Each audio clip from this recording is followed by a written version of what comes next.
Assalamualaikum warahmatullahi wabarakatuh. Nama saya Dinda Febriana Putri dengan NIM 1861079. Di sini saya akan membahas mengenai studi kelayakan bisnis dalam usaha bidang online skincare yang meliputi aspek hukum, lingkungan, aspek pemasaran.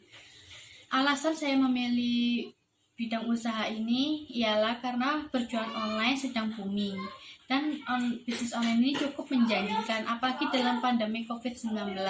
Semua masyarakat suka berbelanja online ketimbang offline atau mendatangi toko secara langsung. Maka dari itu, orang sekarang berbondong-bondong memulai bisnis online dan skincare sekarang sudah menjadi kebutuhan yang cukup penting bagi semua masyarakat, terutama di kalangan para remaja dan dewasa, terutama pada wanita. Lalu yang selanjutnya mengenai aspek link usaha. Adapun jenis perizinan usaha online yaitu yang pertama izin lokasi, yang meliputi sertifikat, bukti pembayaran PPP terakhir, akte pendirian, surat keterangan domisili usaha.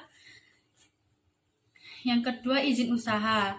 Yang adapun akte pendirian perusahaan dari notaris tempat, NPWP, surat tanda daftar perusahaan, surat izin tempat usaha, dan surat daftar rekanan dari Pemda setempat.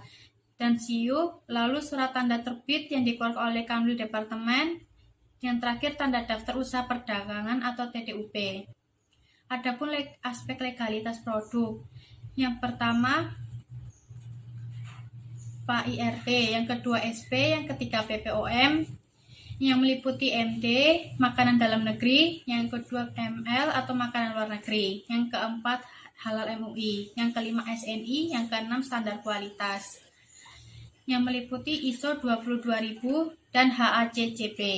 Lalu untuk aspek hukum, UUPK pada pasal 8 ayat 1 disebutkan pelaku usaha dilarang memproduksi atau memperdagangkan barang dan jasa yang tidak mengikuti ketentuan berproduksi secara halal sebagaimana pernyataan halal yang dicantumkan pada label. Sehingga jika terdapat produsen yang melanggar aturan tersebut, maka dikenakan sanksi pidana sesuai dengan pasal 62 yang menyatakan yang pertama, pelaku usaha melanggar ketentuan sebagaimana dimaksud dalam pasal 8, pasal 9, pasal 10, pasal 13, ayat 2.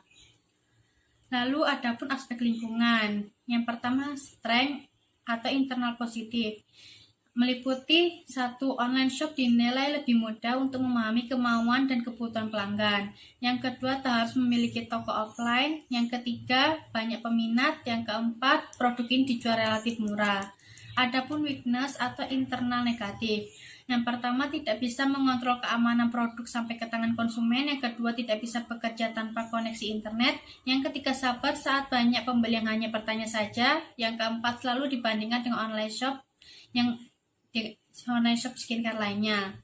Lalu yang terakhir, opportunity atau eksternal positif. Yang pertama, perkembangan bisnis yang cepat dan cakupannya luas. Yang kedua, pengiriman produk yang dapat dijangkau oleh semua orang. Yang ketiga, promosi yang bisa dilakukan kapan saja sehingga menimbulkan daya minat pembeli. Lalu adapun trait atau eksternal negatif. Yang pertama, banyaknya pesaing yang menjual produk skincare yang sama. Yang kedua, konsumen yang baik yang tidak bertanggung jawab. Yang ketiga, hacker. Lalu selanjutnya analisis dampak sosial budaya, kepuasan konsumen sehingga membuat konsumen memiliki keinginan dan rencana pembelian kembali pada suatu produk. Yang kedua, kebutuhan terpenuhi atau dalam skincare. Yang ketiga, adanya lapangan pekerjaan, kesempatan bagi tenaga kerja yang memiliki daya mumpuni dan sesuai dengan skill. Lalu dilihat analisis dampak politiknya. Dalam menganalisis kelayakan bisnis, hendaknya aspek politik perlu dikaji untuk memperkirakan bahwa situasi politik saat bisnis dibangun dan diimplementasikan tidak akan mengganggu sehingga kajian menjadi layak. Situasi politik dapat diketahui melalui berita-berita dan media massa. Lalu adapun analisis dampak teknologi. Pengaruh ini memberikan kemudahan dan kelancaran dalam melakukan usaha bisnis meskipun rekan bisnis tersebut berada di negara lain. Hal ini bisa diatasi dengan memanfaatkan video conference maupun internet call yang bisa digunakan sewaktu-waktu dan tidak memungut biaya sedikit pun. Lalu dilihat dari analisis dampak lingkungan hidup. Lingkungan sebuah bisnis mempengaruhi fungsi sistem bisnis. Oleh karena itu, lingkungan bisnis dapat didefinisikan semua kondisi dan kekuatan yang ada di dalam maupun di luar setiap unit bisnis, yang akan mempengaruhi arah kebijakan dari suatu bisnis dalam mengelola aktivitas bisnisnya.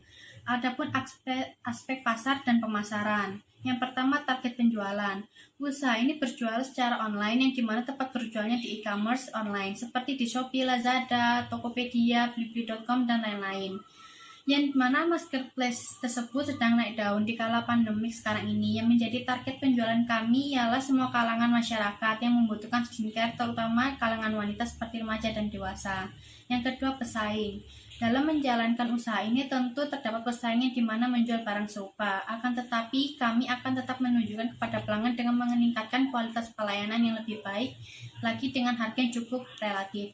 Yang ketiga, sasaran konsumen. Dalam menjalankan usaha ini, sasaran pembeli kami yaitu semua kalangan masyarakat yang dimana membutuhkan skincare, baik perempuan maupun laki-laki. Tetapi sasaran utama kami yaitu kalangan wanita, tepatnya pada remaja dan dewasa. Harga yang kami tawarkan cukup relevan tergantung merek, berkisar mulai harga 30.000 sampai dengan 300.000. Lalu ada bauran pemasaran kontemporer. Yang pertama produk, yang kedua price, yang ketiga place, yang keempat promotion, yang kelima people, yang keenam proses, yang ketujuh physical evidence.